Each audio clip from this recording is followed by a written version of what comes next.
नमस्कार दोस्तों, मैं Suman Chaudhary success plus academy platform पर आप सभी का हार्दिक स्वागत करता हूं। तो दोस्तों, आज के इस वीडियो में हम बात करने वाले हैं विनायक दामोदर सावरकर के बारे में, जिनको वीर सावरकर भी कहा जाता है। और दोस्तों, ये भारत के इतिहास के सबसे कंट्रोवर्शियल राष्ट्रवादी क्रांतिकारियों में गिने जाते हैं, क्योंकि दोस्तों साल 1966 में इनकी मृत्यु हुई। इनकी मृत्यु के तकरीबन 55-56 वर्ष बीत जाने के बाद भी आज भी ये मीडिया की हेडलाइंस में होते हैं। बार बार इनके अराउंड कंट्रोवर्सीज क्रिएट की जाती हैं। और ये कंट्रोवर्सीज कौन क्रिएट करता है? भारत की जो दो प्रमुख राष्ट्रीय पार्टियां हैं, बीजेपी और कांग्रेस, जो इनके नाम का इस्तेमाल अपने अपने सुटेबल एजेंडा के लिए करती हैं।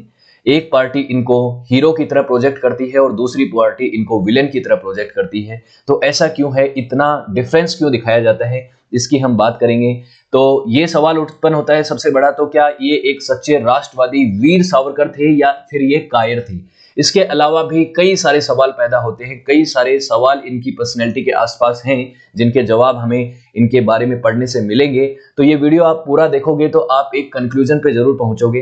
तो वो आप मुझे बताइएगा कमेंट सेक्शन में भी कि आप किस कंक्लूजन पे पहुंचे। मैं आपको फैक्चुअल इन्फॉर्मेशन दूंगा, जो जो चीजें इनकी लाइफ में हुई, जो जो चीजें इन्होंने करी, जो जो इनका कंट्रीब्यूशन रहा है, सभी चीजों के ऊपर हम फोकस डालेंगे। तो ये एक कंट्रोवर्शियल फिगर है, इसमें कोई दो राय नहीं है। हमेशा न्यूज में बने रहते हैं, क्योंकि जो अपनी अपनी पॉलिटिक्स के हिसाब से जो पॉलिटिकल पार्टीज हैं इनका इस्तेमाल करती हैं। एक तरफ है भारत की सबसे पुरानी पार्टी कांग्रेस, जो इनको वीर सावरकर नहीं बल्कि कायर सावरकर कहती है, क्योंकि ये महात्मा गांधी के एक बहुत ही बड़े क्रिटिक रहे हैं, नेहरू के बहुत बड़े क्रिटिक रहे हैं, जो कि कांग्रेस के लिए एकदम फाउंडिंग फिगर्स थे दोनों, उनके ये क्रिटिकल रहे हैं। साथ ही ऐसा एक केस जो था, महात्मा गांधी जी का जो असैसिनेशन हुआ था, उनकी हत्या करी गई थी, उसमें भी इनका नाम जो है उठा था। 8 लोगों को गिरफ्तार किया गया था, उसमें से एक सावरकर भी थे। तो ये भी सवाल आगे आएगा कि क्या ये महात्मा गांधी जी की हत्या में शामिल थे या नहीं। लेकिन बेसिकली बात यह है कि कांग्रेस इनका विरोध करती है, इनको क्रिटिसाइज करती है, इनको डिमीन करती है। और दूसरी तरफ है भारतीय जनता पार्टी, जो कि इनको बहुत ज्यादा प्रेज करती है, इनको अपना आइडल मानती है और इनको भारत रत्न जैसे पुरस्कार देने की भी डिमांड करती है।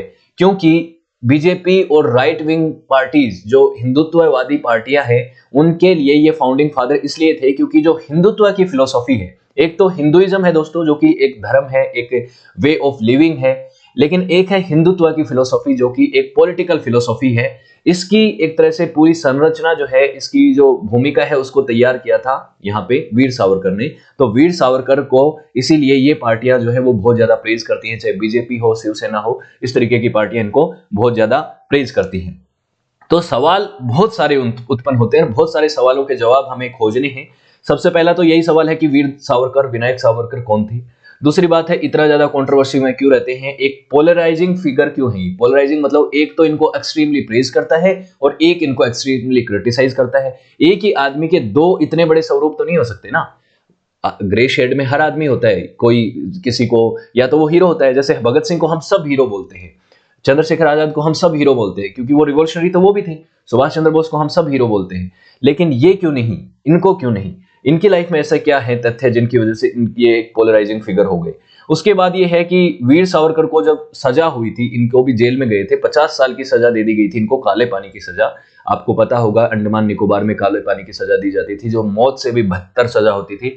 वहां पे बहुत ज्यादा हार्ड पनिशमेंट मिलता था, कैदियों को भूखा रखा जाता था, मारा जाता था, उनसे हार्ड कोर लेबर करवाया जाता था। तो वहां पे क्या इन्होंने मर्सी पिटीशन साइन करी थी, मतलब सरकार से ये गुहार लगाई थी कि मुझे माफ कर दीजिए, जो कुछ मैंने किया है, भारत की फ्रीडम स्ट्रगल में जो पार्टिसिपेट किया है, उसके लिए मैं शर्मिंदा हूं, मुझे माफ करो और मुझे इस जेल से रिहा करो।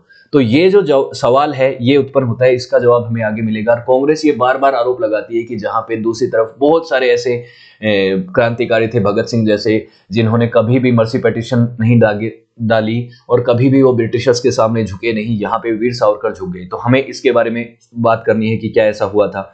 दूसरी बात, एक सवाल ये उत्पन्न होता है कि क्या वीर सावरकर महात्मा गांधी के असैसिनेशन में शामिल थे? क्या किसी भी तरीके का डायरेक्ट या इनडायरेक्ट इन्वॉल्वमेंट उनका था महात्मा गांधी के असैसिनेशन में? आप जानते हैं कि नथुराम गोडसे ने हत्या करी थी गांधी जी की, लेकिन क्या नथुराम गोडसे को कहीं भी बैकग्राउंड में ये सपोर्ट कर रहे थे? जिस बात के बारे में हमें बात करनी है। उसके बाद ये है कि जो सावरकर है, क्या वो टू नेशन थ्योरी में बिलीव करते थे? टू नेशन थ्योरी मतलब हिंदू और मुसलमानों के लिए अलग अलग देश होना चाहिए। एक पाकिस्तान बना, एक हिंदुस्तान बना बाहर जब आजाद हुआ, और ये टू नेशन थ्योरी को मोहम्मद अली जिन्ना जैसे लोग सपोर्ट करते थे।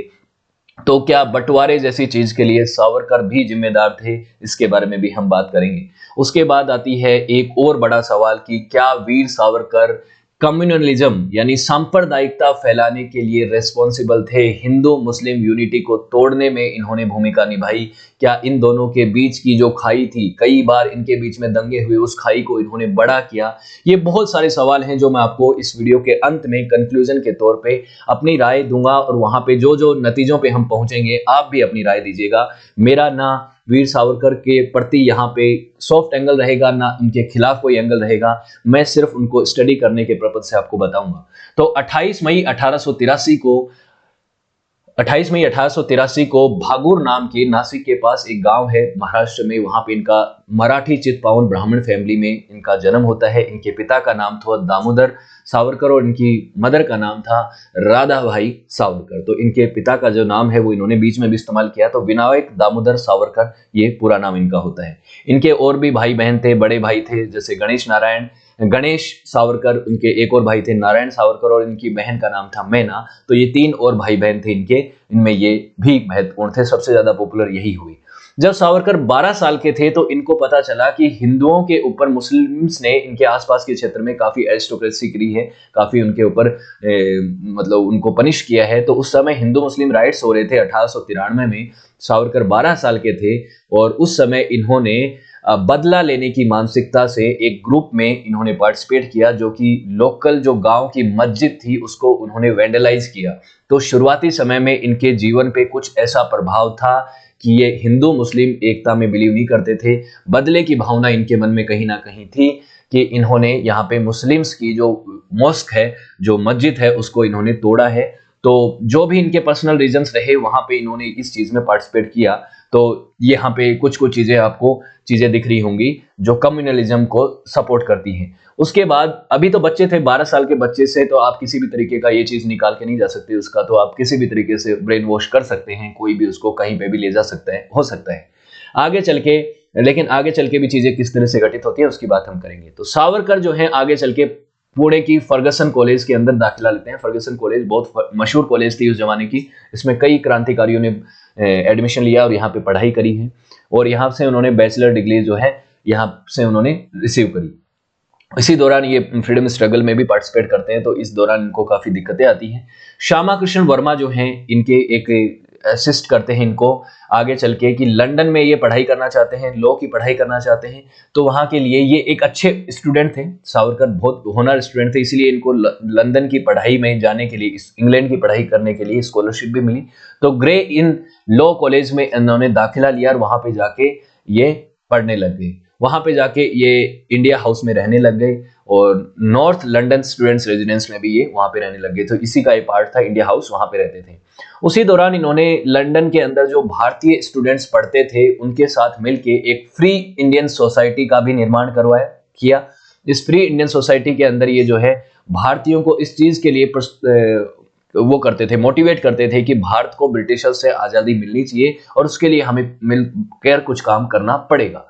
ये चीज इन्होंने करी। अब इनकी बात आ जाती है कि फ्रीडम स्ट्रगल में वीर सावरकर जी का क्या योगदान रहा है। तो बहुत योगदान रहा है इनका, इसमें कोई दो राय नहीं है। इन्होंने खूब काम किया है फ्रीडम स्ट्रगल के लिए, और शुरुआती समय के ये रिवॉल्यूशनरी थे। भारत में तो आप जानते हैं कई रिवॉल्यूशनरी थे, जो जैसे भगत सिंह, सुखदेव, राजगुरु, चंद्रशेखर आजाद और जैसे लोग, काफी लोग आगे आ गए थे, लेकिन ये उनसे पहले के थे। 1800 जैसे कि मैंने बताया 19वीं शताब्दी से ये यहाँ पे बड़े हो चुके थे। 1800 यहाँ पे जन्म हो चुका था 83 में, तो ये बड़े थे उनसे, तो इन्होंने काफी पहले से ही काम कर लिया था। तो सावरकर जब फर्गसन कॉलेज में थे तभी से सीक्रेट सोसाइटी चला रहे थे। इन्होंने एक सोसाइटी के साथ साथ मिलके एक आर्यन वीकली नाम की एक मैगजीन निकाली थी। ये आर्यन वीकली जो थी, इसमें हैंड रिटन ये लिखते थे, ये पब्लिश कर नहीं सकते थे क्योंकि आप जानते हैं ब्रिटिशर्स के खिलाफ अगर आप कुछ लिखोगे तो वो उनके नज़र में आ गया तो आपको वो बैन कर देंगे, आपको जेल में डाल देंगे। तो ये हैंड रिटन हुआ करती थी और आगे चल के इसको पब्लिश भी किया गया कुछ समय बाद। तो इसमें कई सारे आर्टिकल्स लिखे गए जो कि देशभक्ति को लेकर थे, पैट्रियोटिज्म के बारे में थे, लिटरेचर के बारे में थे, इतिहास के बारे में थे, साइंस के बारे में थे। तो बहुत सारी चीजें ये इसमें लिखते थे जिससे युवा जो है मोटिवेट हो सके और इसकी वजह से इनको यहाँ पे काफी रिकॉग्नाइजेशन मिला। जब ये एकेडमिक टॉक करते थे उसमें ये कई डिबेट्स में पार्टिसिपेट करते थे, जिसमें वर्ल्ड हिस्ट्री की बातें होती थी। इटली के अंदर रिवॉल्यूशन जो हुआ, नीदरलैंड के अंदर हुआ, अमेरिका के अंदर जो रिवॉल्यूशन हुआ, अमेरिका का रिवॉल्यूशन जिसने अमेरिका को ब्रिटिश शासन से आजादी दिलाई, जो कि 1776 से 1783 के बीच में चला। तो ये उस तरीके की बातें करके अपने आसपास के जो युवा थे, जो इनके फॉलोअर्स थे, उनको मोटिवेट करते थे कि भारत भी इस तरह से आजादी ले सकता है। हम अगर ब्रिटिशर्स के खिलाफ एकजुट होकर खड़े हो जाए तो हम आजादी उनसे हासिल कर सकते हैं। तो ये सब चीजें इनको बताते थे कि किस तरह से हमें अपनी लॉस्ट फ्रीडम को वापस गेन करना है, ये चीजें इनको बताते थे। उसके बाद ये है कि आगे चल के जब ये वहां पे अंग्रेज क्या बोलते हैं, इन कॉलेजेस में पढ़ रहे थे, 1900 ये जो 15 के आसपास का जो समय था उसकी बात कर रहा हूं, तब से ही ये फॉरेन गुड्स को एक तरह से जलाने की बात करते थे। कह रहे थे विदेशी कपड़ों को, विदेशी वस्तुओं को मत जलाओ, मत खरीदो, उनको उनकी होली जलाओ, इस तरीके की बातें कर रहे थे ये।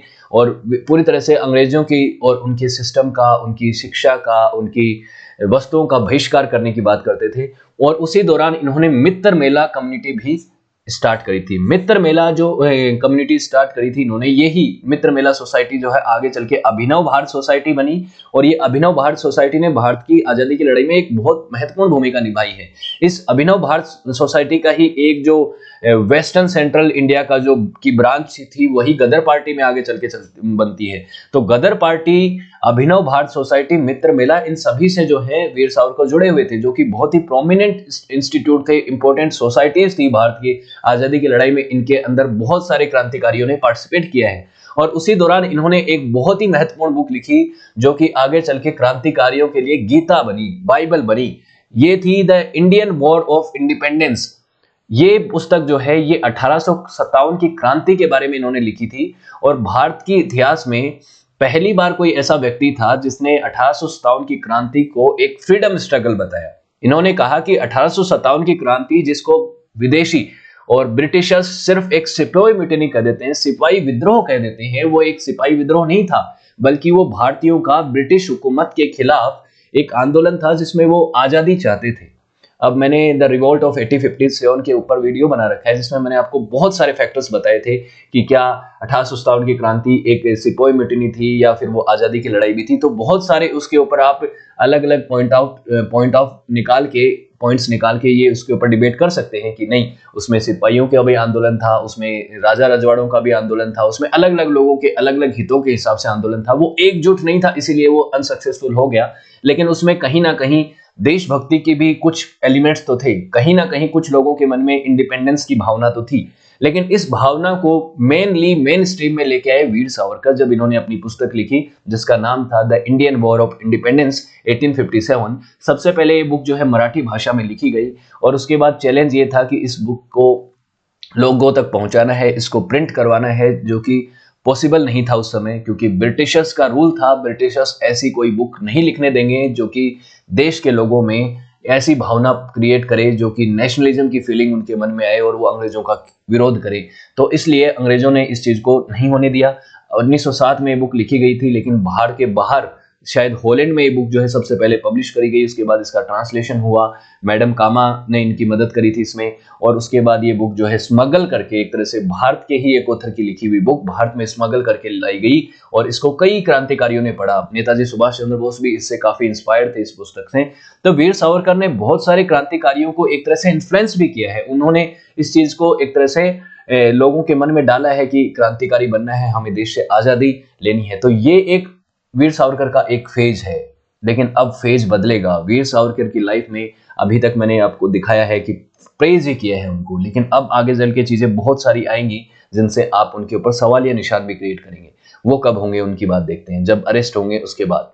गणेश सावरकर जो कि इनके बड़े भाई थे और वो भी एक इंपॉर्टेंट क्रांतिकारी थे, उन्होंने एक आर्म अपराइजिंग करी थी मार्लेमेंटो रिफॉर्म्स में, जो कि 1909 में हुए थे। मार्लेमेंटो रिफॉर्म्स हुए थे और इसमें इन्होंने सावरकर की भूमिका थी, क्योंकि अभिनव भारत सोसाइटी जो है उसका इन्वॉल्वमेंट था। अभिनव भारत सोसाइटी के ऊपर इस तरीके के आरोप लगे कि ये ब्रिटिश हुकूमत और ब्रिटेन के शासन के खिलाफ एक कॉन्स्पिरेसी रच रहे हैं। तो इस अभिनव भारत सोसाइटी के कई मेंबर्स के ऊपर केस दाखिल किए गए, उसमें वीर सावरकर भी थे, गणेश सावरकर भी थे। तो बेसिकली यहाँ पे कई सारे इनके ऊपर आरोप लगे। सावरकर को ये पता चल गया था कि इनको गिरफ्तार किया जाएगा, इनको हार्श पनिशमेंट मिलेगा, इनको किसी भी तरीके से जेल से बाहर रहना था। तो ये जो है यहाँ से भागने की फिराक में होते हैं। सावरकर जो है लंदन चले जाते हैं। लंदन में इनके दोस्तों ने इनको कहा था लंदन मत जाइए, सही नहीं रहेगा, लेकिन फिर भी ये चले गए। तो सावरकर उसके बाद मैडम कामा के पास चले गए, पेरिस में एस्केप करने के लिए, डिटेंशन से बचने के लिए। लेकिन फाइनली 13 मार्च 1910 को इनको लंदन में गिरफ्तार किया गया। मल्टीपल चार्जेस इनके ऊपर लगाए गए कि आपने एक आर्म रिबेलियन को एक तरह से सपोर्ट किया है, उसको ब्रिटिश स्टेट जो है उसके खिलाफ आपने वॉर छेड़ी है, आपके ऊपर सेडिशन चार्ज लगाए जाएंगे, देशद्रोह का, राष्ट्रद्रोह का आपके ऊपर आरोप लगता है, इसलिए इनको गिरफ्तार किया गया। तो इनको ब्रिटिश अथॉरिटी ने ये सोचा कि इनके जो गुनाह है वो ब्रिटेन के अंदर भी है और भारत के अंदर भी है, लेकिन इनको भारत में ले जाया जाएगा और वहां पे इनके ऊपर केस चला कि इनको पनिशमेंट मिलेगा। तो समुद्री रास्ते से इनको भारत लाया जाना था। लेकिन उसी दौरान मेडिटेरियन पोर्ट, जो फ्रेंच मेडिटेरियन पोर्ट था, मार्सेली से ये भाग निकलने की कोशिश करते हैं, वहां से भागने की कोशिश करते हैं, लेकिन अचानक से अलार्म बज जाते हैं। अलार्म बजने की वजह से फ्रेंच किनारे के ऊपर इनको पकड़ लिया जाता है भागने की कोशिश करते दौरान ही। और ये फ्रेंच लोगों से पॉलिटिकल असाइलम की मांग करते हैं कि मुझे यहाँ पे पॉलिटिकल असाइलम दे दो, मुझे एक तरह से राजनीति की आप एक तरह से जगह दे दो ताकि मैं यहाँ पे रह सकूं, ब्रिटिशर्स मेरे पीछे पड़े हुए हैं। फ्रेंच लोगों ने एक बार के लिए ये केस चलाया ब्रिटिशर्स के खिलाफ कि उनकी आर्मी इनके पोर्ट तक कैसे पहुंच गई, इनको गिरफ्तार करने के लिए, ये सब चीजें हुई, कोर्ट में केस चला। लेकिन लास्ट में ये डिसाइड हुआ कि फ्रेंच जो गवर्नमेंट है, फ्रेंच जो आर्मी है, वो ब्रिटिशर्स को वीर सावरकर को सौंप देगी। ब्रिटिशर्स को सौंप दिया गया। उसके बाद वीर सावरकर को बॉम्बे लाया गया समुद्री रास्ते से और यावड़ा सेंट्रल जेल में इनको सबसे पहले डाल दिया गया। इनके ऊपर मेनली 2 आरोप थे। ये काम हुआ था 10 सितंबर 1910 को, इनको जेल में लाया गया था तब। उसके बाद इनके ऊपर 2 आरोप थे। पहला तो ये था कि नासिक के कलेक्टर थे जैक्सन, इनकी हत्या करी गई थी और जैक्सन की हत्या जिस आदमी ने करी वो जो है वो इनकी संस्था से बिलोंग करता था, ये अभिनव भारत सोसाइटी का मेंबर था। और दूसरी तरफ जो था किंग एम्परर के खिलाफ एक षड्यंत्र रचने की जो साजिश थी, मार्ले मिंटो के खिलाफ जो इन्होंने विद्रोह जारी किया था, उसका विरोध में इनको जेल में डाला गया। और जेल में नॉर्मली नहीं डाला गया, देखिए बहुत हार्श पनिशमेंट दिया गया। 28 साल के थे सावरकर उस समय, सिर्फ 28 साल की उम्र में इनको 50 साल की जेल की सजा सुनाई गई। और वो सजा सामान्य नहीं, cellular jail of Andaman Nicobar में, जिनको काला पानी की सजा कहा जाता था, 4 जुलाई 1911 को इनको जेल में शिफ्ट किया गया। ये बहुत बड़ा हार्श पनिशमेंट था। इनको पॉलिटिकल प्रिजनर की तरह ट्रीट किया जाता और पॉलिटिकल प्रिजनर्स को वहां पे बहुत हार्श पनिशमेंट मिलता था। काला पानी की सजा यहाँ पे सेल्युलर जेल में मिली है, अंडमान निकोबार की सेल्युलर जेल है। देखने को आपको ऐसी लगती है, लेकिन ये जो जेल है ये उस समय की नहीं, दुनिया की सबसे हार्ड पनिशमेंट वाली जेल मानी जाती थी, जहां पे लोगों को बहुत हार्डली ट्रीट किया जाता था। लोगों को, यहाँ पे कैदियों को मारा जाता था, किसी भी तरीके के उनके अधिकार नहीं होते थे, उनको खाना नहीं मिलता था, उनसे हार्ड वर्क कराया जाता था। भूख मरी से कई जो है कैदी यहाँ पे दम तोड़ देते थे, भूख से ऐसी हालत हो जाती थी। वीर सावरकर भी इस जेल में जाते हैं और जेल में जाने के बाद जो इनके ऊपर एक आरोप लगता है कि इन्होंने मर्सी पेटिशंस दाखिल करी थी, उस पे अब आते हैं। तो सावरकर ने सबसे पहले तो जो है जेल में जाने के बाद एक अपील दायर करी कि भाई मुझे कुछ कंसेशंस मिलने चाहिए, जेल के कैदियों के कुछ अधिकार होते हैं, वो अधिकार मिलने चाहिए। इस सेल्युलर जेल के अंदर किसी भी तरीके के किसी भी कैदी को अधिकार नहीं दिए जाते, जो कि गलत है, कानून के खिलाफ है, आप ऐसा नहीं कर सकते। लेकिन ब्रिटिश हुकूमत इस बात को नहीं सुनने वाली थी, उन्होंने इनकी बात नहीं मानी। उसके बाद इन्होंने आगे चल के ये लेटर वगैरह लिखे, इसमें इनको नहीं मिला। लेकिन फाइनली 30 अगस्त 1911 को इन्होंने सेल्युलर जेल्स अंडमान निकोबार से पहली क्लीमेंसी पेटिशन डाली, यानी मर्सी पेटिशन डाली। और इस पेटिशन को 3 सितंबर 1911 को ही एक तरह से खारिज कर दिया गया। तो पहली मर्सी पेटिशन में इन्होंने क्या लिखा था ये अभी तक क्लियर नहीं हो गया है। इन्होंने अपनी इस अंडमान निकोबार की जेल के दौरान रहते रहते 8 बार मर्सी पेटिशन यानी क्लीमेंसी पेटिशन दाखिल करी है। ब्रिटिशर्स को ये लिखा है कि वो इनको इस जेल से बाहर निकालें। क्या कुछ लिखा है उसकी बात हम अभी करेंगे।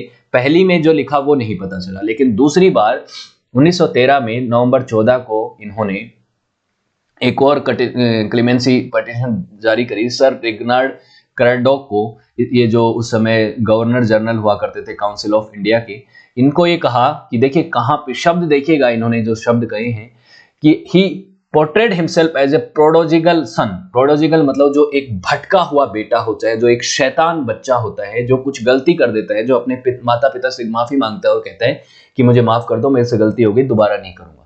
प्रोडोजिकल सन की तरह इन्होंने ट्रीट किया और अपने गवर्नमेंट को एक कहा कि आप तो हमारे लिए माए बाप की तरह हैं, आप हमें माफ कर दीजिए और जो कुछ हुआ उसके लिए मैं माफी मांगता हूं। ये जो बात है यहां से इनके खिलाफ जो है पक्ष बन जाते हैं। एक पक्ष क्या कहता है, दूसरा पक्ष क्या कहता है, उसी की अभी मैं बात करता हूं, लेकिन अभी इस लेटर को पूरा पढ़ लेते हैं। इन्होंने जो कहा, many Indians confined in British should will recast as a result his release, he wrote कि ये जो आप मुझे रिलीज करोगे ना, तो उससे बहुत सारे इंडियंस जो मेरे फॉलोअर्स हैं उनको एक तरह से ये मिलेगा कि ठीक है, अगर कोई गलती मान लेता है तो गलती की सजा उसको माफी मिल सकती है। More so ever my conversion to the constitution line will restore all these misguided young men in India and about who once looked up to me as their guide। ये सब लोगों को जो है एक मोटिवेशन मिलेगा कि मैं उनको गाइड करूंगा, उनको जाके कहूंगा कि जो कुछ मैंने कहा, जो मेरे को जो लोग गाइड मानते हैं उनको इस चीज से एक तरह से वो मिसलीड हो चुके हैं, उनको मैं एक सही रास्ता दिखाऊंगा। पहले क्या रास्ता दिखा रहे थे, देश को आजाद कराना है, अब क्या रास्ता दिखाएंगे, मतलब उससे अपोज। इन्होंने ये बात लिखी तो है, अब ये करने क्या वाले थे उसकी अलग बात है। I am willing to represent the government in whatever capacity they need because my conversion was conscientious and I hope my future action will be well। Basically इन्होंने अंग्रेजी हुकूमत से ये कह दिया कि जो कुछ मैंने अभी तक किया, मतलब इंडियन फ्रीडम स्ट्रगल में जो कुछ पार्टिसिपेट किया, ब्रिटिश हुकूमत की खिलाफत करी, वो सब कुछ मैं छोड़ दूंगा और मैं अब सही मायनों में कॉन्शियस हूं और मैं पूरी तरह से बदल चुका हूं और मैं बदला हुआ व्यक्ति अगर मेरे उन लोगों को जो मुझे अपना गाइड मानते हैं उनको जाके समझाऊंगा तो वो लोग भी विरोध करना छोड़ देंगे और वो मेरा साथ देंगे और इससे आपको मदद ही मिलेगी, आप मुझे छोड़ दीजिए। तो ये जो इस तरीके के शब्दों का इस्तेमाल किया, इसी की वजह से जो कांग्रेस पार्टी है आज भी इनका विरोध करती है और इनको कायर कहती है कि ये तो ब्रिटिशर्स के साथ ही देने का बात करने लग गए थे, इन्होंने तो एक तरह से ब्रिटिशर्स के सामने घुटने टेक दिए थे, माफी मांगने पे आ गए थे। इवन ये तो ये कह रहे थे कि मैं तो गवर्नमेंट के लिए काम करूंगा, वॉट एवर कैपेसिटी, मेरी जो कैपेसिटी है उसके हिसाब से मैं काम करूंगा, जो कुछ आप कहोगे वो करूंगा। ये तो इसके विपक्ष के लोग कहते हैं। और एक जो विपक्ष के जो लोग हैं जो कि वीर सावरकर का पक्ष लेते हैं, वो इस चीज को किस तरह से डिफेंड करते हैं, वो कहते हैं कि ये तो एक तरह से ब्रिटिश हुकूमत को मिसगाइड करने का तरीका था। उनको पता था कि मैं जेल के अंदर रह के तो कुछ नहीं कर पाऊंगा, तो मैं जेल से बाहर निकल जाऊं किसी भी तरीके से, शाम दाम दंड भेद की पॉलिसी से कैसे भी निकल के, अगर मैं बाहर निकल गया तो मैं कुछ कर पाऊंगा और कुछ करा, इसीलिए इन्होंने माफी मांगी और ये एक रणनीति का हिस्सा था, ये बात कहा जाता है। अब आपको क्या लगता है, आप कमेंट सेक्शन में बता सकते हैं। मैंने आपको बता दिया कि लेटर में क्या लिखा था।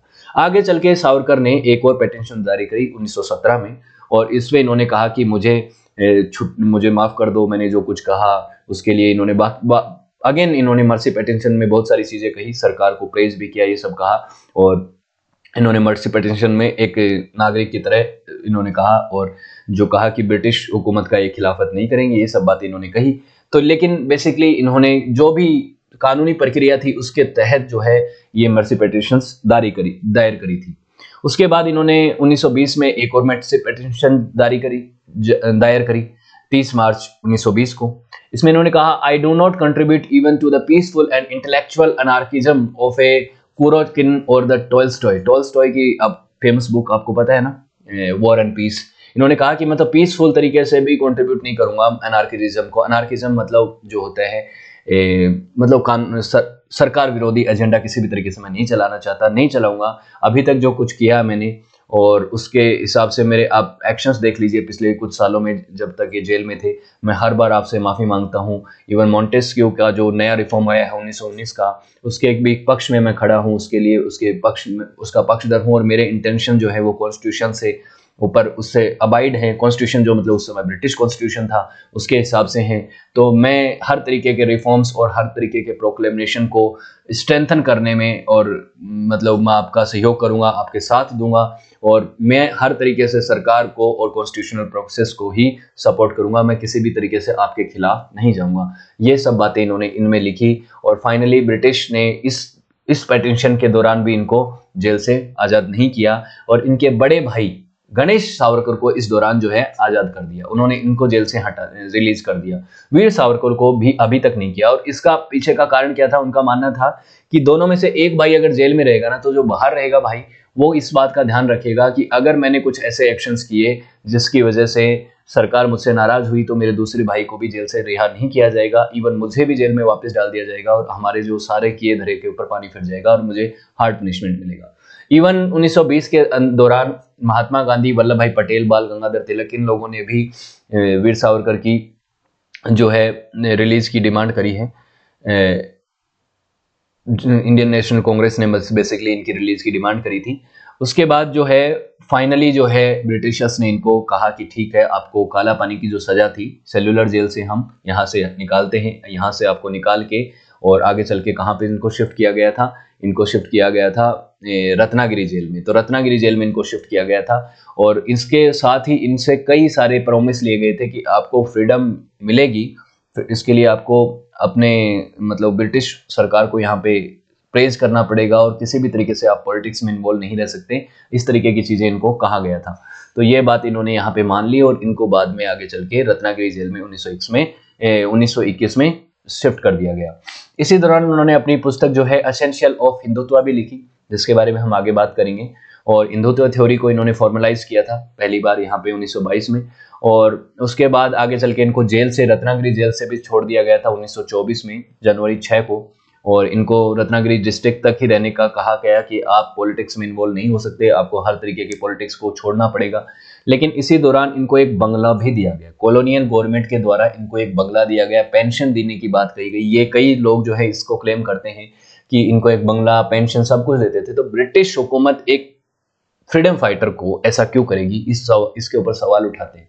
तो सावरकर की लाइफ का एक पहला फेज मैंने आपको बताया था, जिसके अंदर कोई कंट्रोवर्सी नहीं है। वो सिर्फ और सिर्फ भारत की आज़ादी की लड़ाई के लिए अपने आप को पूरा झोंकते हैं। इंडियन इंडिपेंडेंस के ऊपर 1857 के ऊपर जो है रिवोल्ट ऑफ 1857 के ऊपर बुक लिखते हैं। बहुत सारी सोसाइटी बनाते हैं, अभिनव भारत सोसाइटी बनाते हैं, जिससे आगे चल के गदर पार्टी जैसी पार्टियां बनती हैं। और फ्री इंडिया सोसाइटी लंदन में जाके एस्टेब्लिश करते हैं, बहुत कुछ बनाते हैं। लेकिन क्या इस जेल के दौरान, सेलुलर जेल के दौरान, ये जो काला पानी की सजा थी उसके दौरान वीर सावरकर टूट गए, या फिर उनका ये स्ट्रेटेजी थी कि वो बाहर निकल के कुछ करना चाहते हैं, दूसरे तरीके से कंट्रीब्यूट करना चाहते हैं? आगे का कंट्रीब्यूशन अभी आप देखेंगे क्या कंट्रीब्यूट किया है, उससे आप खुद ही बताइएगा कि आपको क्या लगता है कि सावरकर के जीवन का ये दूसरा जो पहलू है, ये दूसरी जो साइड है, ये दूसरा जो फेज है आगे जो आया, इसमें उनका क्या कंट्रीब्यूशन रहा है और किस तरीके से उनका जो यहाँ पे अलग अलग पार्टियां जो विरोध करती हैं वो क्यों करती हैं। ड्यूरिंग जब ये रत्नागिरी की जेल में थे, जेल से रिहा होने के बाद, उस समय इन्होंने महात्मा गांधी, अंबेडकर, इन लोगों से भी मुलाकात करी है। 1929 में इन्होंने नथुराम गोडसे से भी मुलाकात करी। नथुराम गोडसे उस समय 17 साल का लड़का था। नथुराम गोडसे जिसने महात्मा गांधी जी की हत्या करी आगे चल के 1948 में, ये व्यक्ति सावरकर से मिलता है तो ये सवालिया निशान यहाँ पे उठता है। आगे भी मिलने की बात होती है, कई बार कई जगहों पे इस चीज का जिक्र है कि नथुराम गोडसे जो है सावरकर से कई बार मिला है।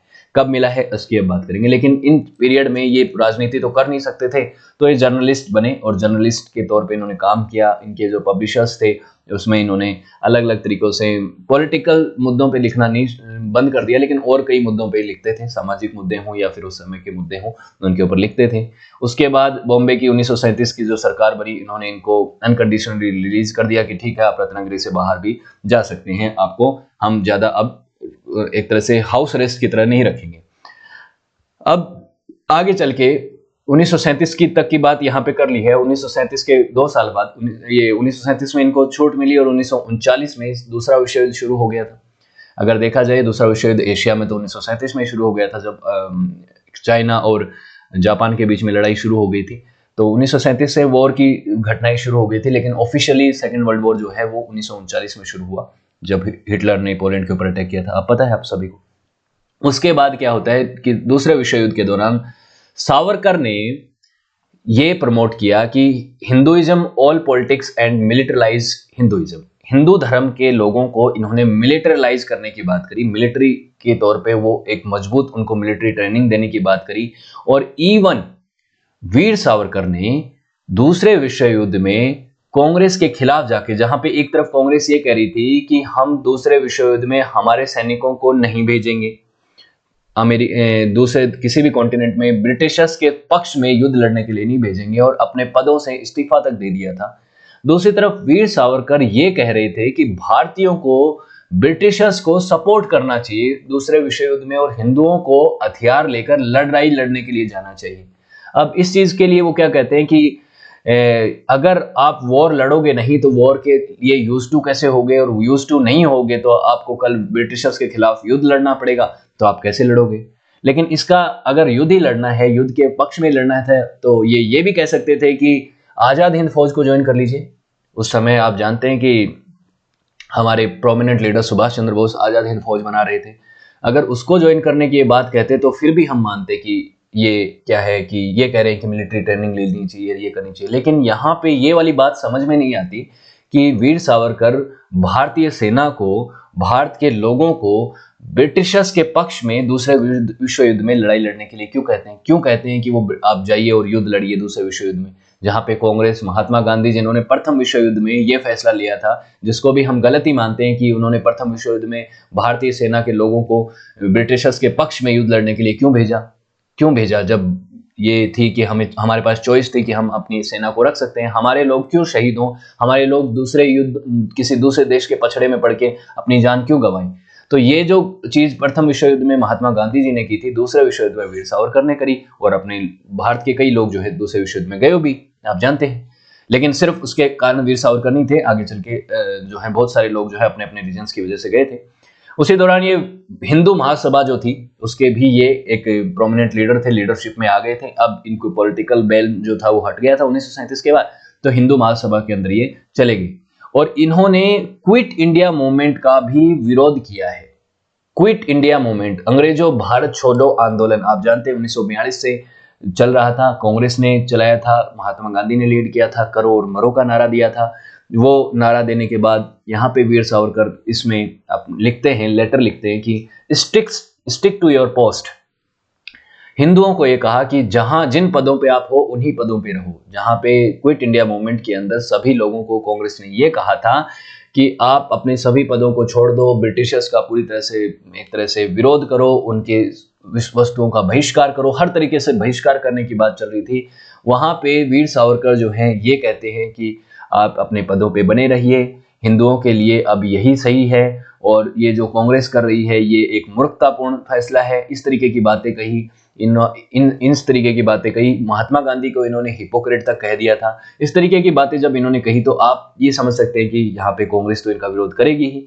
Members of municipalities, local bodies, legislature assemblies, इनके जो मेंबर्स थे, आर्मी के लोग थे, उनको सभी को इन्होंने कहा कि आप अपने पदों पे बने रहिए और कंट्री के साथ दीजिए, और इवन जो ब्रिटिश आर्मी है उसको ज्वाइन कीजिए दूसरे विश्व युद्ध में। इस तरीके की बातें हुई हैं, ये सब है। उसके बाद 1944 में हिंदू महासभा के एक्टिविस्ट प्रोटेस्ट करते हैं गांधी जी के प्रपोजल को जिन्ना के साथ बात करने में, जिसको इन्होंने अपीजमेंट कहा। ये देखिए उस समय ये सब बातें चल रही थी, टू नेशन थ्योरी भी आ चुकी थी, जहां पे जिन्ना इस चीज पे स्टिक था, अड़ा हुआ था कि उसे एक पाकिस्तान नाम का एक अलग देश चाहिए, उसको मुस्लिमों के लिए एक अलग देश चाहिए, हिंदू और मुस्लिम साथ नहीं रह सकते। और ये बात जो है हिंदू महासभा के कई लोग मानते थे। इवन वीर सावरकर ने भी अपनी पुस्तक हिंदुत्व में लिखा है कि हिंदू और मुस्लिम जो हैं वो दो अलग शैलियां हैं, वो साथ में नहीं रह सकते।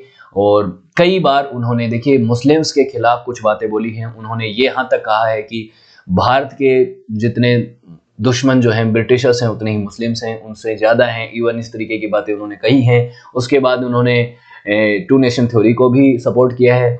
खुद एक पर्सनल लाइफ के अंदर सावरकर को थोड़ा एथिस्ट तौर का व्यक्ति माना जाता था, एक नास्तिक तरीके का व्यक्ति माना जाता था, लेकिन हिंदुत्व की फिलोसॉफी उन्होंने दी। हिंदुत्व की किस तरीके की फिलोसॉफी दी वो उसकी अभी मैं एक दो स्लाइड के बाद ही बात करूंगा उनकी पुस्तक के बारे में।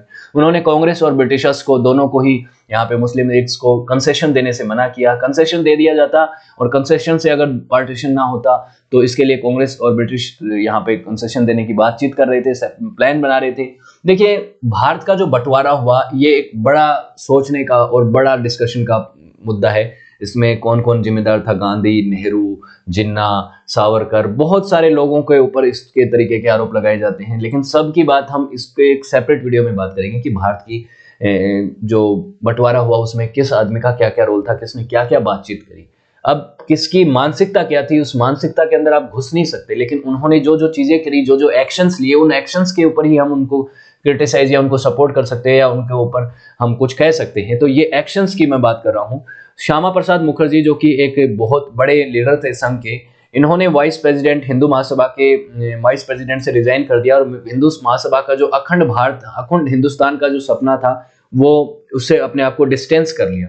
अखंड भारत का जो सपना जो है, जिसमें भारत, पाकिस्तान, अफगानिस्तान का हिस्सा, बांग्लादेश, ये सब आते हैं, उसकी बात जो करता थे हिंदू महासभा, और आज भी कई लोग करते हैं उसकी कि हमें अखंड भारत बनाना है, लेकिन इन्होंने अपने आप को डिस्टेंट कर लिया था। ये भी एक इंपॉर्टेंट लीडर थे। वीर सावरकर ने भी इस चीज से अपने आप को डिस्टेंट कर लिया था। तो बेसिकली अनडिवाइडेड इंडिया के कॉन्सेप्ट से अपने आप को डिस्टेंस करने का मतलब क्या है? पार्टीशन को कहीं ना कहीं कुछ हद तक सपोर्ट करना हुआ। तो उसका कारण ये क्या मानते थे कि ये जो दो सभ्यताएं हैं, हिंदू और मुस्लिम की सभ्यता, इनको एक तरह से करते कहते थे, वो साथ में नहीं रह सकती। 1937 के प्रोविंशियल इलेक्शंस में अगर बात करें तो यही हिंदू महासभा, यही वीर सावरकर का जो ग्रुप है, ये मुस्लिम लीग्स के साथ मिलकर कुछ जगहों पे एक तरह से चुनाव भी लड़ते हैं, सरकारें भी बनाते हैं, क्योंकि कांग्रेस पार्टी उस समय ज्यादा ताकतवर थी। कांग्रेस पार्टी ने मुस्लिम लीग और हिंदू महासभा को बड़े लार्ज मार्जिन से हराया था। लेकिन 1939 में जब वाइस रॉय लॉर्ड लिथिंगो ने ये डिसीजन लिया कि भारत जो है वो भी दूसरे विश्व युद्ध के अंदर पार्ट लेगा, भारत की सेना भी दूसरे विश्व युद्ध के अंदर पार्टिसिपेट करेगी, ये भारतीयों से पूछे बिना कहा। उन्होंने किसी भी तरीके का कंसल्टेंट नहीं किया। तो भारतीयों ने, जो कांग्रेस की सरकारें जहां बनी हुई थी, उन सभी ने यहाँ पे इस्तीफा दे दिया और कहा कि हम तो बिल्कुल भी नहीं जाने देंगे हमारी सेना को। तो यहाँ पे इस्तीफा के बाद जो है आगे चल के मुस्लिम लीग और हिंदू महासभा ने, जो कि ज्वाइंट फोर्सेस ने मिलके यहाँ पे कुछ जगहों पे पार्टियों ने मिलके एक कोलिशन गवर्नमेंट बनाई। ये कोलिशन गवर्नमेंट सिंध में बनाई गई, नॉर्थ वेस्ट फ्रंटियर प्रोविंस में बनाई गई और बंगाल में बनाई गई। इन्होंने मिलकर कोलिशन गवर्नमेंट्स फॉर्म करी। तो बेसिकली हिंदू और मुस्लिम लीग, जहां पे हिंदू महासभा और मुस्लिम लीग्स एक दूसरे के ज्यादातर जगहों पे कट्टर विरोधी माने जाते थे, दोनों एक्सट्रीमिस्ट संगठन माने जाते थे। इन एक्सट्रीमिस्ट संगठनों ने भी अपने पॉलिटिकल मोटिव्स के लिए एक दूसरे का साथ निभाया। तो ये होती है पॉलिटिक्स। पॉलिटिक्स में कोई किसी का सगा नहीं होता। बहुत बार आप देखते हैं जिनको आप अपना आदर्श भी मानते हैं, वो लोग भी ऐसे ऐसे लोगों के साथ समझौता करके अपनी सत्ता को बनाए रखना चाहते हैं। यहाँ पे अभी आपके पास कुछ ही समय पहले का एग्जाम्पल होगा, क्या हुआ था महाराष्ट्र में। हमेशा से कांग्रेस की जो आइडियोलॉजी है और दूसरी तरफ शिवसेना की आइडियोलॉजी है, कहीं एक दूसरे से मेल नहीं खाती थी, लेकिन उन्होंने मिलकर सरकार चलाई। यही जो है काम यहाँ पे इनकी हुई है। ये जो सावरकर और इन्होंने मिलके जो है, मतलब मुस्लिम लीग और हिंदू महासभा ने मिलके सरकारें चलाई हैं। सही गलत या क्या है वो आप अपने हिसाब से सोचिए, लेकिन हिंदू महासभा के मेंबर्स ने यहाँ पे मुस्लिम लीग्स के अंदर गुलाम हुसैन हिदायतल को यहाँ पे एक तरह से इनको ज्वाइन किया, जो लीग गवर्नमेंट थी उसको ज्वाइन किया। सावरकर ने अपने शब्दों में क्या कहा, witness the fact that only recently in Sindh and Sindh Hindu Sabha accept an invitation to join hands with the league that is running a coalition government. तो बेसिकली इन्होंने इस चीज को मार्क किया कि हम कोलिशन गवर्नमेंट चला रहे हैं, साथ में मिलकर चला रहे हैं।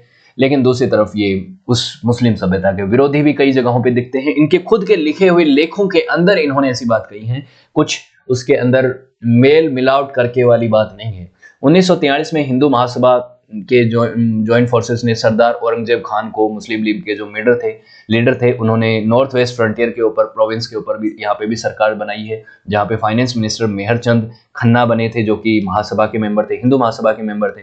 तो बेसिकली और आगे चल के 1941 में दिसंबर में हिंदू महासभा ने फैजल हक की जो पार्टी थी बंगाल के अंदर, प्रोग्रेसिव कोलिशन पार्टी, उसके साथ मिलकर इन्होंने कोलिशन बनाया। तो यहाँ पे एक गवर्नमेंट और बन गई। तो इन्होंने सिंध है, नॉर्थ वेस्ट फ्रंटियर है, बंगाल है, इन जगहों पे जाके सरकारें बनाई हैं और आगे चल के इन्होंने ये सब चीजें चली हैं। लेकिन भारत आजाद हुआ 1947 में। आजाद होने के बाद 1948 में ही भारत के राष्ट्रपिता महात्मा गांधी का असैसिनेशन हो गया, उनकी हत्या कर दी गई। एक व्यक्ति, एक बहुत ही कट्टर मानसिकता वाला व्यक्ति, नथुराम गोडसे, जिसने इनकी हत्या कर दी। आप गांधी के विचारों से सहमत हो या ना सहमत हो, आपकी चॉइस है, लेकिन किसी आदमी की हत्या करना, जिसको इतने लोग पूजनीय मानते हैं, जिनकी फिलोसॉफी को इतना लोग मानते हैं, जिन्होंने देश की आज़ादी के लिए इतना कुछ कंट्रीब्यूट किया, उनकी हत्या कर देना एक अलग अलग बहुत बड़ी बात है। ये किसी भी तरीके से जस्टिफिकेबल नहीं है। बहुत से लोग जो हैं, जो एक्सट्रीम विचारधारा रखते हैं, वो नथुराम गोडसे को एक तरह से पूजते हैं। सोचिए आप ये बात, आप में से अगर कोई है तो आप ये खुद सोचिए, आप इस चीज को झांक के देखिए कि नथुराम गोडसे ने एक राष्ट्रपिता की हत्या करी है। उसने विद्रोह नहीं किया, वो भी बैठ सकता था सामने। वो महात्मा गांधी ने जिस तरह से सत्य और अहिंसा के रास्ते कई बार उन्होंने अनशन किए, वो भी बैठ सकता था। किसी चीज पे उसको दिक्कत थी तो विरोध करता, लेकिन उन्होंने हत्या कर दी। उसने हत्या करी 30 जनवरी 1948 को। राष्ट्रपिता की हत्या के बाद जब राष्ट्रीय स्वयंसेवक संघ और हिंदू महासभा को बैन तक कर दिया गया था, क्योंकि इसके अंदर जो लोग इन्वॉल्व थे, नथुराम गोडसे, वो इन दोनों ही संगठनों का पार्ट था। आरएसएस का मेंबर रहा था एक पहले के समय पे, और सरदार पटेल ने इनको होम मिनिस्टर रहते हुए इन दोनों संगठनों को बैन किया था। हालांकि बाद में बैन हटा दिया गया था। गोडसे उस समय अग्रणी नाम के एक पत्रिका का, हिंदू राष्ट्र पत्रिका थी, उसमें ये एक एडिटर के पद पे भी रहा था। ये पुणे बेस्ड मराठी में डेली पब्लिश होने वाला एक द हिंदू राष्ट्र प्रकाशन लिमिटेड में छपने वाली पत्रिका थी। इसके अंदर ये एडिटर था, और यहाँ से इसके ऊपर ये केस चला गया। 8 लोगों को गिरफ्तार किया गया, और 8 लोगों में एक सावरकर भी थे। और ये व्यक्ति जिस इंस्टीट्यूट में, इस प्रकाशन में काम करता था, इसके अंदर कई लोगों का इन्वेस्टमेंट था। कई लोग जो है कंट्रीब्यूट करते थे। गुलाबचंद हीराचंद है, भालजी पेडनकर है, जुगल किशोर बिड़ला है, और उसके साथ ही सावरकर का नाम भी जुड़ता है, क्योंकि 15,000 रुपए सावरकर ने भी इस कंपनी के अंदर इन्वेस्ट किए थे। तो एक ऐसी सोच रखने वाली कंपनी, जिसके अंदर गोडसे जैसे एडिटर हैं, गोडसे जैसी विचारधारा के लोग हैं, उसको पैसे देके उसको एक तरीके से उसके अंदर उसको प्रमोट करना या उसको स्पॉन्सर करना, इसमें सावरकर की भूमिका थी। उन जनवरी 5, 1948 को सावरकर ने हिंदू महासभा के अंदर, ये प्रेसिडेंट थे, फॉर्मर प्रेसिडेंट थे, इनको अरेस्ट किया गया। इनके घर से, शिवाजी पार्क से इनको गिरफ्तार किया गया, और उसके बाद आर्थर रोड प्रिजन के अंदर इनको डिटेन किया गया। इनके ऊपर चार्ज था मर्डर और मर्डर कंस्पिरेसी का और मर्डर अबेटमेंट का। किनकी मर्डर का? महात्मा गांधी की मर्डर की कंस्पिरेसी के अंदर शामिल होने का इनके ऊपर आरोप था। हालांकि ये चार्जेस कभी साबित नहीं हो पाए। 8 लोगों को जिनको पकड़ा गया था, उनमें से 7 को गिरफ्तार रखा गया और सावरकर को यहाँ से रिहा किया गया। तो ये चीज हुई। और इसमें क्या हुआ कि टाइम्स ऑफ इंडिया के अंदर एक स्टेटमेंट लिखा गया था। इसमें यह कहा गया था कि 7 फरवरी 1948 को इन्होंने एक पब्लिक के अंदर रिटर्न में अंदर सावरकर ने गांधी जी के असैसिनेशन को ये कहा था कि ये बहुत गलत हुआ, और ये जो चीज हुई है, ये क्राइम जो है, ये जियो पैराडाइज कर देगा हमारे इंडिया की लाइफ को।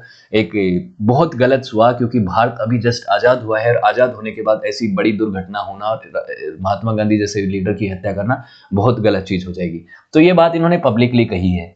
तो देखिए अब कहाँ से बात किधर जाएगी, क्या क्या होगा, ये देखिए। फिर उसके बाद कई सारे पेपर्स छपे, कई सारे पेपर्स जो है कलेक्ट किए गए, कई सारी चीजें इनके घर से सबूत के तौर पे इकट्ठी करने की कोशिश हुई, लेकिन कुछ भी ऐसी चीज नहीं मिली जहां से ये क्लियर हो पाए कि महात्मा गांधी की हत्या में कहीं पे भी वीर सावरकर का लिंक था। तो यहां से तो इनको एक तरह से डिटेन क्यों किया गया था, ये बात आती है। तो डिटेन किस आधार पे किया गया? डिटेन किया गया कि एक दिगंबर बैज नाम के एक व्यक्ति थे। इन्होंने ये कहा कि नथुराम गोडसे जो है, ये जो है 17 जनवरी को 1948 को, यानी हत्या से 13 दिन पहले जो है वीर सावरकर से मिले हैं। और वीर सावरकर से अकेले में मिलने के बाद नथुराम गोडसे और आप्टे जो हैं दोनों मिले हैं। और मिलने के बाद आप्टे को, और आप्टे ने बताया, सावरकर ने, आप्टे ने बैज को ये बताया, किसको? दिगंबर बैज को ये बताया कि सावरकर ने उनको आशीर्वाद दिया है कि यशस्वी हो, यानी सक्सेसफुल हो के लौटो। तो किस चीज में सक्सेसफुल होने के लौटने की बात है, ये यहाँ पे क्लियर नहीं होता है कि ये यही कह रहे हैं कि महात्मा गांधी की हत्या करके और उसमें यशस्वी हो, ऐसा यहाँ पे कोई क्लियर नहीं मिलता है। लेकिन सावरकर कहीं ना कहीं यहाँ पे आप्टे, गोडसे, इन लोगों को जानते थे। किसी भी तरीके से वो लोग जो हैं एक साथ उठ बैठ थी इनकी, तो इसलिए इनको गिरफ्तार किया। लेकिन इसमें कहीं भी इनका नाम जो है वो एविडेंस की वजह से, लैक ऑफ एविडेंस की वजह से इनका जो है कोलैबोरेशन यहाँ पे नहीं पाया गया। और ये कहा गया कि महात्मा गांधी जो हैं उनकी हत्या में इनका हाथ नहीं है। लेकिन इसके ऊपर कई सारे सवाल हैं। आगे चल के कपूर कमीशन बैठा, उनकी अलग रिपोर्ट्स आती हैं, किसी की कुछ रिपोर्ट्स आती हैं कि भाई भले ही इनके ऊपर जो है इनके खिलाफ जो है सबूत नहीं मिले, लेकिन इनका कहीं ना कहीं डायरेक्टली इन्वॉल्वमेंट रहा है। इस तरीके की बातें कई लोगों ने कही। लेकिन विपक्ष के लोग ये कहेंगे, पक्ष के लोग ये कहेंगे कि सबूत नहीं मिले, कोर्ट ने जब इनको बाइज्जत बरी करा है तो फिर क्या दिक्कत है? सावरकर के ऊपर कैसे राष्ट्रपिता की हत्या का आरोप आप लगा सकते हैं? सावरकर ने यहाँ पे आप्टे ने ये कहा है, सावरकर ने प्रेडिक्ट किया था कि महात्मा गांधी के 100 ईयर्स कंप्लीट होने वाले हैं बहुत जल्दी। 100 ईयर्स मतलब उनकी लाइफ एंड होने वाली है, अब बहुत हो गया, महात्मा गांधी का अब टाइम खत्म होने वाला है, ये बात उन्होंने कही थी। तो कैसे उन्होंने प्रेडिक्ट किया था ये बात भी नहीं पता। तो ये सब बातें यहाँ पे थी। लेकिन बेसिकली कानून चलता है सबूतों के आधार पर, और सबूत जो है वो सावरकर के खिलाफ थे नहीं। यहाँ पे सबूत एविडेंस जो है वो प्रॉपर मिले नहीं थे, तो सावरकर को यहाँ से जेल से रिहा कर दिया गया। लेकिन ये जो दब्बा लगा, महात्मा गांधी की हत्या का दब्बा जो लगा, वो सावरकर की मृत्यु के बाद भी उनके ऊपर से हट नहीं पाया। कई लोगों ने, इनके घरों के बाहर मॉब्स ने जो है पत्थरबाजी करी, और दादर में, बॉम्बे में इनका जो घर था वहां पे इनके ऊपर पत्थरबाजी करी। हिंदू नेशनलिस्ट रिमार्क तो इनको मिला हुआ ही था, और एक हिंदू नेशनलिस्ट के तौर पे इनको जाना जाता था। और उसके बाद गांधी जी की हत्या का आरोप इनके ऊपर लगना एक बड़ी बात हो गई। और उसके बाद इनकी हिंदू महासभा आरएसएस के ऊपर कुछ समय के लिए बैन लगाया गया। और उसके बाद इन्होंने क्या है कि पॉलिटिकल एक्टिविटीज को छोड़ दिया। उसके बाद ये हिंदुत्व को डिस्कस करते थे, सोशली और कल्चरल एस्पेक्ट्स को उसको ज्वाइन करते थे।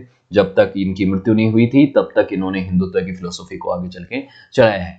और बात करें तो आगे चल के ये जो है जब तक जिंदा थे तब तक इनको मतलब एक तरह से काफी वो दिया जाता था, रेस्पेक्ट दी जाती थी आरएसएस के लोगों के द्वारा। इवन जब इनकी मृत्यु हुई, इनका जो फ्यूनरल हुआ तो 2000 आरएसएस के स्टाफ्स ने इनको ऑनर दिया।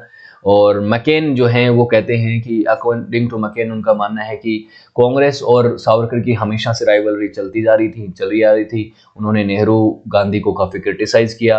वल्लभ भाई पटेल ने जो है, सीडी देशमुख ने इनके साथ एक बार के लिए बातचीत करने की, समझौता करने की कोशिश करी, लेकिन वो समझौता जो है वो सक्सेसफुल हो नहीं पाया। देखिए, वल्लभ भाई पटेल जो है वो कांग्रेस के अंदर नेता थे। वो नेहरू के पक्ष में भी थे, कुछ चीज़ों पे उनके खिलाफ भी थे, लेकिन नेहरू के साथ मिलकर उन्होंने काम किया है। महात्मा गांधी के तो वो बहुत प्रिय शिष्य थे। तो वल्लभ भाई पटेल जो है वो हिंदुइज्म की फिलोसफी को भी मानते थे। वो मतलब इससे पॉलिटिक्स जानते थे, सब चीज़ें जानते थे। उन्होंने चाहा था कि सब चीज़ें सही हो, लेकिन हिंदू महासभा और वीर सावरकर के साथ जो है उनका जो समझौता है वो सक्सेसफुल नहीं हो पाया। और उसके बाद आगे चल के धीरे धीरे करके सावरकर जो है वो भी एज्ड होते चले गए। और 1950 में यहाँ पे वल्लभ भाई पटेल की तो डेथ हो जाती है। उसके बाद वल्लभ भाई पटेल जी की डेथ के बाद कांग्रेस पार्टी में तो बिल्कुल ऐसा हो गया था कि वो सावरकर को तो ऑनर दे ही नहीं सकते थे। सावरकर के साथ वो बातचीत करने में उनको एक तरह से उनको दूर कर दिया गया था, क्योंकि गांधी जी की हत्या में उनका नाम आया था। उसके बाद नेहरू तो जो है, जब India's first war of independence book जो है इसका सेलिब्रेशन हुआ, जो कि एक इंपॉर्टेंट बुक थी, बहुत महत्वपूर्ण बुक थी और बहुत अच्छे से इन्होंने लिखी थी सावरकर ने इनको। इसके दौरान नेहरू ने तो इनके साथ स्टेज शेयर करने से मना कर दिया था। और इवन नेहरू की डेथ के दौरान, जब नेहरू जी की डेथ हो गई थी, उसके बाद क्या होता है कि प्रधानमंत्री लाल बहादुर शास्त्री जी जो थे उन्होंने यहाँ पे इनको मंथली पेंशन देने की बात करी थी और वो शुरू कर दी थी। तो शास्त्री जी ने इनके साथ करा, जो कि शास्त्री जी भी आप जानते हैं कि बहुत अच्छे पुपिल थे महात्मा गांधी जी के। गांधी जी को अपना वो गुरु मानते थे, तो उन्होंने इनको दी है। तो कहीं ना कहीं वो चीज़ है, वो ऐसा मानते थे शायद कि उनकी हत्या में वो शामिल नहीं थे। तो कुछ भी चीज़ें जो हैं वो, ये बहुत सारी चीज़ें ऐसी हो गई। अब हम आगे पहुंचेंगे नतीजे पे, लेकिन उससे पहले थोड़ा सा देख लेते हैं कि वीर सावरकर को एक हिंदुत्व का आइडियोलॉग कैसे माना जाता है। इन्होंने एक नई जो थ्योरी है उसकी शुरुआत करी थी हिंदुत्व की, जिसका मतलब होता है हिंदूनेस। और ये एक पॉलिटिकल फिलोसॉफी है। देखिए, हिंदू धर्म अलग है, हिंदुइज्म अलग है, लेकिन इनकी जो फिलोसॉफी है, जो पॉलिटिकल फिलोसॉफी है, उसको इन्होंने अपनी एसेंशियल ऑफ हिंदुत्व में लिखा है। और ये इसका पहला पब्लिकेशन जो है 1923 में छपा था, वीर सावरकर प्रकाशन में ही छपा था। उसके बाद इसका दूसरा रिपब्लिश किया गया 1928 में। इसको इस समय लिखा गया हिंदुत्व, हु इज हिंदू। तो according to Veer Savarkar, VD Savarkar कौन थे हिंदू? हिंदुत्व, इनके हिसाब से हिंदुत्व की फिलोसॉफी में हिंदू कौन है, किस आदमी को हिंदू कहा जा सकता है? तो वीर सावरकर ने कहा कि quality of a being Hindu is ethnical, cultural and political term. तीनों टर्म में है। सिर्फ आप किसी देवता की पूजा करते हैं उससे हिंदू नहीं होते। कहीं पे भी सिर्फ हिंदू कौन है, ये जियोग्राफिकली भी देखा जाएगा, कल्चरली भी देखा जाएगा, पॉलिटिकली टर्म भी देखा जाएगा, एथनिकली भी देखा जाएगा, सब तरीके से इन्होंने कहा।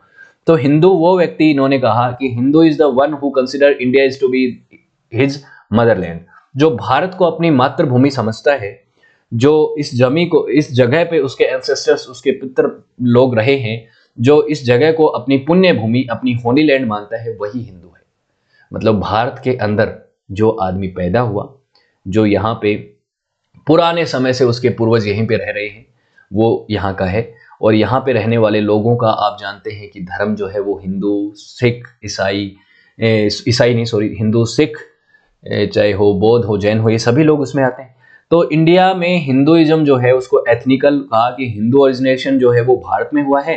तो इसीलिए यहाँ पे रहने वाले लोग जो है, चाहे वो हिंदू हो, सिख हो, बुद्धिस्ट हो, जैन हो, ये सभी लोग जो है वो सावरकर की टर्म के हिसाब से हिंदू हैं और इनको हिंदू की कैटेगरी के अंदर डाला जा सकता है। लेकिन इस्लाम और क्रिश्चियनिटी दोनों जो है वो भारत के अंदर जन्मे नहीं है, इनके जो एंसेस्टर्स है वो भारत से आए हैं। तो ये जो हैं इस क्राइटेरिया को फॉलो नहीं करते हैं। सिर्फ हिंदू, सिख, ईसाई, बुद्धिस्ट, ये चार जो है यही इसको फॉलो करते हैं। तो इनको इन्होंने हिंदू कहा और इस जमीन को हिंदुओं की जमीन कहा और इसको इस तरह से कहा कि Hindu is the someone who is born in Hindu parents और regard India this land of Bharatvarsha from the Indus to the seas as the motherland as well as his holy land, this is cradle land of his religion. तो basically Hindu धर्म को इन्होंने उस तरह से political एजेंडे के अंदर फिट करने के लिए कहा कि जो लोग यहाँ पे, यहाँ के अपनी जमीन को अपनी मातृभूमि समझते हैं, अपनी पितृभूमि समझते हैं, जिनके पूर्वज यहाँ के हैं, जिनके कई पूर्व पीढ़ियां यहीं पे रह रही हैं, जो कि हिंदू, सिख, बुद्धिस्ट और जैनिज्म को बिलोंग करते हैं, जो कि यहीं पे ओरिजिनेट होने वाले रिलीजन हैं, जो इस जमीन को अपनी होली लैंड मानते हैं, वही लोग जो हैं वो हिंदू कहलाते हैं। और हिंदू और मुस्लिम, इस्लाम, इन लोगों को इन्होंने अलग अलग सभ्यता के तौर पे देखा और इन्होंने, वीर सावरकर ने कहा कि ये अलग अलग सभ्यताएं हैं और ये एक साथ नहीं रह सकती, इनके बीच में हमेशा किसी ना किसी बेस पे इनके बीच में फाइट होती रहेगी, जो कि ठीक नहीं है। और इन्होंने कहा कि एक राष्ट्र के तौर पे सभी की एक भाषा, एक धर्म और ये होना चाहिए, बंटवारा जाति वगैरह के आधार पे बंटवारे की इन्होंने बात से एकदम साइड कर दिया और कहा कि हमें यूनिटी होनी बहुत जरूरी है। यूनिटी होने के लिए इन्होंने इस फिलोसॉफी को आगे बढ़ाया था। उसके बाद वीर सावरकर ने अपनी ऑटोबायोग्राफी भी लिखी है, लाइफ ऑफ बैरिस्टर सावरकर नाम से पुस्तक लिखी इन्होंने। और इस पुस्तक को नाम इन्होंने ऐसा नहीं लिखा कि विनायक दामोदर सावरकर द्वारा लिखी था, इसके द्वारा इसके ऊपर लिखा कि चित्रगुप्त, इसका राइटर जो है उसको चित्रगुप्त बताया, लेकिन रविंद्र वामन रामदास नाम के एक व्यक्ति हैं, आगे चल के उन्होंने कहा कि चित्रगुप्त कोई और नहीं बल्कि विनायक दामोदर सावरकर खुद ही थे। उन्होंने अपने नाम को ही यहाँ पे बदल के लिखवाया, एक पेट नाम से इन्होंने अपने आप को यहाँ पे दूसरे नाम से लिखा। इंद्र प्रकाश ऑफ द हिंदू महासभा जो है, इन्होंने इसका रिवाइज एडिशन जो है 1939 में छापा था। और उसके बाद जो है ये बुक जो है, इसके सेकंड एडिशन जो है 1987 में आया, वीर सावरकर प्रकाशन से ही ये पुस्तक जो, जहाँ से और भी पुस्तकें वीर सावरकर की लिखी गई हैं वो भी आती हैं। उसके बाद इनकी डेथ की बात करते हैं, उसके बाद इनके कंक्लूजन पे पहुंचेंगे। तो 8 नवंबर 1963 को इनकी वाइफ की डेथ होती है, यमुना सावरकर जिनका नाम था। इनकी डेथ के बाद वीर सावरकर जो है वो दवाई लेना, फूड लेना और पानी पीना, ये सब ग्रहण करना बंद कर देते हैं फरवरी 1966 से, और कहते हैं कि देखिए मेरा जो मकसद था, आत्मार्पण इसको कहा जाता है। आत्मार्पण मतलब जो है, आप जब तक आपकी मृत्यु ना हो जाए तब तक आप फास्ट करें, कुछ भी ग्रहण ना करें। तो आत्महत्या नहीं अर्पणमाणम, ये इन्होंने कहा। इसका मतलब ये है कि अब देखिए मेरा जो मिशन है, लाइफ का जो गोल है, जो मैं कुछ करना चाहता था इस लाइफ में, ह्यूमन फॉर्म की लाइफ में जब मैंने जन्म लिया, तो वो सब मेरी डिजायर्स हैं, वो सब मिशन जो है वो पूरे हो चुके हैं। तो अब मेरा कोई मिशन, कोई ड्यूटी बची नहीं है।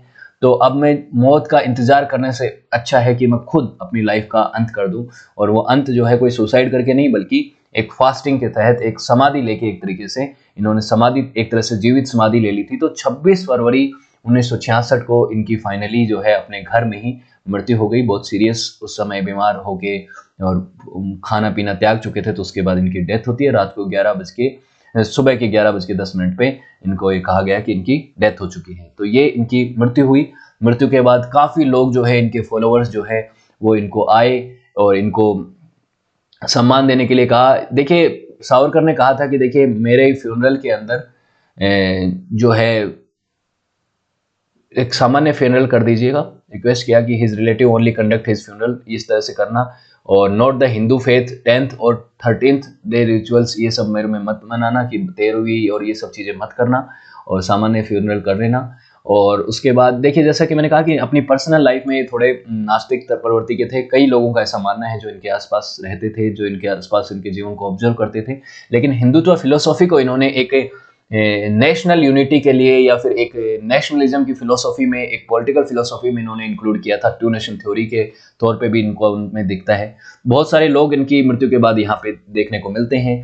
बहुत सारे लोग इनको आए, इनके बेटे जो हैं, इनका बेटा और इनकी बेटी, इनका बेटा जिनका नाम था विश्वास चिपलोनकर और बेटी प्रभा चिपलोनकर, ये उस समय दोनों थी। इन्होंने इनके अंतिम संस्कार में पार्टिसिपेट किया। ये उस समय इनको अंतिम संस्कार हुआ, ये बेसिकली इनका हुआ। उसके बाद लेगेसी की बात करें तो देखिए, हिंदुत्व की जो फिलोसॉफी है आज के समय, इस फिलोसॉफी को फॉलो करने वाली पार्टी से केंद्र की सरकार में है। ये जो थ्योरी है, एक इसका काफ़ी क्रिटिसिज्म भी हुआ, काफ़ी कंट्रोवर्शियल भी रहा, लेकिन इसके अलग अलग मायने हैं, अपने अपने हिसाब से मायने निकाले जा सकते हैं। कोई इसको पॉजिटिव वे में लेता है, कोई नेगेटिव वे में लेता है। ये सब चीज़ें इन्होंने कही। उसके बाद इनकी आइडियोलॉजी है वो सभी तरीके के कास्ट सिस्टम्स और सभी तरीके के जो ऐसे एलिमेंट्स जो कि समाज को बंटवारा करते हैं, उसको फ्री करती है। ये एक बात है, ये एक अच्छी बात है इनकी इस फिलोसॉफी में कि ये हिंदुओं को भले ही दूसरे रिलीजन्स को एक साथ नहीं जोड़ के देखते, इस्लाम क्रिश्चियनिटी को नहीं जोड़ के देखते, लेकिन हिंदुओं को एकजुट करने की बात जरूर यहाँ पे करते हैं। तो एक रिलीजन के अंदर जो डिवीजन हो रखा है उसकी ये बात करते हैं। हिंदू आइडेंटिटी का एक इन्होंने अलग तरीके का परिभाषित किया, अलग सेंस में इन्होंने बताया। और इन्होंने जो जो बिलीव किया है इंडिपेंडेंट करने के लिए, ब्रिटिशर्स से आज़ाद होने के लिए कई सारे कारण बताए कि भारत इनका गुलाम क्यों रहा, क्योंकि हम यूनाइट नहीं थे। ये सब बातें इन्होंने कही हैं। और उसके बाद ये ब्रेव रहे हैं, शुरुआती समय में तो बहुत ब्रेव रहे हैं, लेकिन जब इनको काला पानी की सजा हुई उसके बाद इनका जो है, इन्होंने उस चीज़ के लिए मर्सी पिटीशन वगैरह भी दाखिल करी है। लेकिन ऐसा नहीं है कि सावरकर अकेले ऐसे व्यक्ति थे जिन्होंने कभी मर्सी पिटीशन डाली हो, क्लेमेंसी पिटीशन डाली हो। और भी कई लोग हैं जो काला पानी की सजा के लिए गए, कई पॉपुलर लोग रहे हैं जिन्होंने पिटीशन डाली है, अलग अलग तरीके से डाली है, लेकिन इनकी जो पिटीशन है वो ज़्यादा सामने आती हैं। 1939 में इन्होंने मुस्लिम लीग के साथ कोलेब्रेशन भी किया और पार्टी बना के पावर में भी आए, और क्विट इंडिया मूवमेंट को इन्होंने अपोज किया। तो ये इनके जीवन का एक आपको सारांश बता रहा हूँ। लेकिन कंक्लूजन क्या है, मैंने जो शुरुआत में सवाल रखे थे जिनके ऊपर कई सारी पॉलिटिकल बहस होती हैं, उनके ऊपर आप क्या क्या समझते हैं, आपका क्या मानना है? वीर सावरकर कौन थे? ये तो आप इसका ओवरऑल है, एक शब्द में नहीं कहा जा सकता, लेकिन आपने पढ़ लिया वीर सावरकर किस तरीके के व्यक्तित्व थे। पोलराइजिंग फिगर क्यों है कांग्रेस के लिए और बीजेपी के लिए, ये भी बात आपको समझ में आ गई होंगी। जहां पे वो कांग्रेस के कट्टर विरोधी रहे हैं, महात्मा गांधी और नेहरू को उन्होंने क्रिटिसाइज किया, उनका ये क्रिटिक रहे हैं, तो उनके लिए वो एक अलग तरीके से उनको देखते हैं, उनके विरोधी हो गए। दूसरी तरफ जो बीजेपी की पॉलिटिक्स है वो नेहरू गांधी को अपोज करने वाली रही है, स्पेशली नेहरू जी को। गांधी जी को ओपनली क्रिटिसाइज करने वाला नहीं रहता है, लेकिन कई जगह कई लीडर्स उनके अपोज करते हैं, तो वहां पे ये उनके लिए पोलराइज हो जाते हैं। अब बात आती है कि मर्सी पिटीशन दाखिल करी थी। मर्सी पिटीशन तो दाखिल करी थी, तकरीबन 8 बार दाखिल करी थी, और 8 बार दाखिल करी थी, लेकिन इसका पक्ष और विपक्ष दोनों तरीके के लोग हैं। पक्ष वाले कहते हैं कि देखिए ये जो है ये इनकी रणनीति का हिस्सा था, और जेल में रह के क्या कर लेते, जेल से बाहर आए तो कुछ किया, जेल से बाहर आके समाज के लिए वो कुछ कर सकते थे, देश के लिए कुछ कर सकते थे। तो अंग्रेजों के सामने मर्सी पिटीशन दाखिल करके अगर वो कुछ अपनी आज़ादी लेके अगर देश के लिए कुछ कर सकते हैं तो क्या गलत है। लेकिन दूसरी तरफ इनके विरोधी जो हैं वो ये कहते हैं कि देखिए मर्सी पिटीशन दाखिल करी, भारत के बहुत सारे फ्रीडम फाइटर्स वहाँ पे गए हैं, रिवोल्यूशनरी गए हैं, उन्होंने तो नहीं दाखिल करी, उन्होंने तो मौत को गले लगा लिया। भगत सिंह ने जब फांसी की सजा पाई, कभी मर्सी पिटीशन नहीं दाखिल करी, तो भी वो देश के लिए इतने बड़े हीरो बने, और उनके जैसे उन्होंने इस मंशा से करी कि कई भगत सिंह पैदा हो जाएंगे, ये उनकी सोच थी। दूसरी तरफ इन्होंने ये भी कहा कि जब उन्होंने कहा था कि मैं ब्रिटिशर्स के साथ जिस भाषा में उन्होंने बातचीत करी है, जो विरोधी लोग उनका कहना है कि जो जिस भाषा में और जिस विनयपूर्ण भाषा से और जिस तरीके से उन्होंने अंग्रेजों को प्रेज किया और अपनी गलती का एहसास किया, और उसके बाद वो जब बाहर आते हैं जेल से, उसके बाद उनको बंगलो देना और उनको पेंशन देना, ये तो उनको इस तरह से प्रोजेक्ट करता है कि वो रणनीति का हिस्सा नहीं था ये मर्सी पिटीशन, बल्कि वो तो ब्रिटिशर्स के साथ मिल गए थे। तो दोनों, आपको क्या लगता है, आपका क्या मानना है वो आप बताइएगा। तो दोनों ही लोगों के अपने अपने तर्क हैं, तर्कों से तो आप कितना भी तर्क में तो कितना भी आगे तक जा सकते हैं, लेकिन आपको फैक्चुअली जो है चीजें वो लगती हैं, उस हिसाब से आप इसको देखिएगा। Was Savarkar involve in Mahatma Gandhi assassination? नाम आया था, गिरफ्तार किया गया था, लेकिन किसी भी तरीके का जो है एविडेंस तो मिला नहीं, उनको बाइज्जत बरी कर दिया गया। तो जब तक कोर्ट ने उनको बाइज्जत बरी किया तो हम इस बात पे इसी निष्कर्ष पे पहुंचेंगे कि नहीं पता, इन्वॉल्वमेंट अगर मतलब नहीं था, अगर यही कहीं कोर्ट की भाषा में तो यही है कि नहीं था, लेकिन कई लोगों का इसमें कहा है कि सबूत नहीं मिले लेकिन इन्वॉल्वमेंट था। बेसिकली इनके नाम से ये घटना जुड़ी। उसके बाद है टू नेशन थ्योरी में बिलीव करते थे, कई हद तक करते थे। कई कई जगहों पे ऐसा लगता है कि वो कहते थे कि हिंदू और मुस्लिम जो है वो साथ में नहीं रह सकते, तो साथ में नहीं रह सकते तो मुस्लिम्स कहाँ जाएंगे, उनके लिए अलग आप नेशंस की बात सोच रहे हैं। तो एकदम डायरेक्टली तो नहीं कहा, लेकिन इनडायरेक्टली बहुत सी चीजों में इन्होंने इस चीज को एक तरह से दिखाया है कि टू नेशन थ्योरी में कहीं उनका बिलीव था। Was Savarkar responsible for spread of communalism, ये बात जो है ये इनके ऊपर धब्बा लगता है। ये सब चीजों से ये फिर भी कई बार मुक्ति पा लेते हैं, लेकिन कम्युनलिज्म के ऊपर कई बार इन्होंने ऐसी चीजें कही हैं मुस्लिम्स के खिलाफ, और कई बार ऐसी चीजें हुई हैं। शुरुआत में इनका खुद का पार्टिसिपेशन भी कुछ चीजों घटनाओं में ऐसा रहा है। इनकी भाषा शैली में भी कई बार ऐसा लगा है कि मुस्लिम्स को इतना पसंद नहीं करते थे, तो उसमें इनका जो है हिंदू मुस्लिम के बीच की जो खाई है उसको चौड़ा करने में, उसको बड़ा करने में इनका कहीं ना कहीं रहा है। तो ये इनकी चीज रही है। लेकिन देश की आज़ादी की लड़ाई में, फ्रीडम स्ट्रगल के अगर इनके पर अर्ली पीरियड की बात करें तो उसमें इन्होंने काफ़ी कंट्रीब्यूट किया है। और the Indian war of independence book लिख के तो इन्होंने काफ़ी लोगों को इंस्पायर किया, उनको मोटिवेट किया फ्रीडम स्ट्रगल में जुड़ने के लिए। तो ये थे विनायक दामोदर सावरकर। होपफुली आपको इनके बारे में पता चला होगा, इनकी लाइफ को आप समझ पाए होंगे, प्रॉपरली एनालाइज कर पाए होंगे। ये वीर सावरकर की प्रतिमा है। आज की जो अंडमान निकोबार की जो सेल्युलर जेल है वहाँ पे इनकी मूर्ति है, यहाँ पे इन्होंने इतने सालों की जेल काटी थी। तो ये सब चीज़ें इन्होंने कही। होपफुली आपको चीज़ें अच्छी लगी होंगी। तो वीडियो अगर अच्छा लगा तो वीडियो को लाइक शेयर तो कीजिएगा ही, साथ में सक्सेस प्लस एकेडमी की एप्लीकेशन को डाउनलोड कीजिएगा। यहाँ पे आपको इन वीडियोस की PDF मिल जाएंगी, इनसे रिलेटेड वीडियो लेक्चर्स मिल जाएंगे। साथ ही आज मुझसे जुड़ सकते हैं यहाँ पे चैट सेक्शन में, कोई भी किसी भी तरीके का डाउट हो, कोई क्वेश्चन हो, या फिर आप किसी व्यक्ति विशेष के बारे में कुछ जानना चाहते हो, कोई टॉपिक पे वीडियो बनवाना चाहते हो। साथ ही सक्सेस प्लस एकेडमी के प्रीमियम कोर्सेज भी यहाँ पे आप एप्लीकेशन पे परचेज कर सकते हैं, बहुत ही अप्रोप्रिएट प्राइस में आपको मिलेगा, जहाँ पे आप इन वीडियो लेक्चर्स PDF और इनसे रिलेटेड टेस्ट भी ज्वाइन कर सकते हैं, उनसे आप अपना एनालाइज कर सकते हैं। सक्सेस प्लस एकेडमी के सभी प्लेटफॉर्म्स के साथ जुड़िएगा दोस्तों। So thank you so much for watching this video. Have a good day, see you in next class.